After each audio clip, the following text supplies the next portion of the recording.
વડોદરાના પ્રવાસીઓ શ્રીનગરમાં અટવાયા છે। અહીંયાથી ફરવા ગયેલા જે પણ પ્રવાસીઓ છે તે હાલ અટવાઈ ગયેલા છે।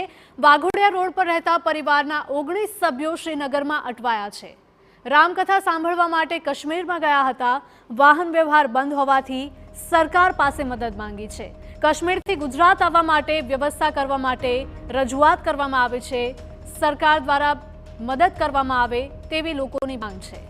તો વડોદરાના પ્રવાસીઓ શ્રીનગરમાં ફરવા ગયા હતા, રામકથા સાંભળવા માટે ગયા હતા અને તેઓ અટવાઈ ગયા છે।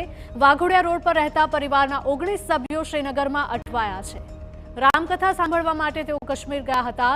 વાહન વ્યવહાર બંધ હોવાથી સરકાર પાસે તેઓએ મદદ માંગી છે।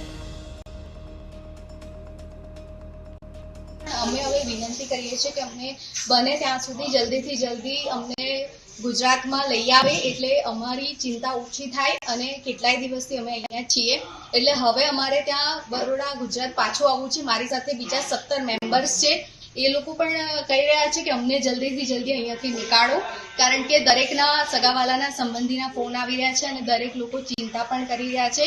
એટલે અમે ગુજરાત સરકારને, ભારત સરકારને વિનંતી કરીએ છીએ કે અમને આ જગ્યાથી જલ્દીથી જલ્દી સેફલી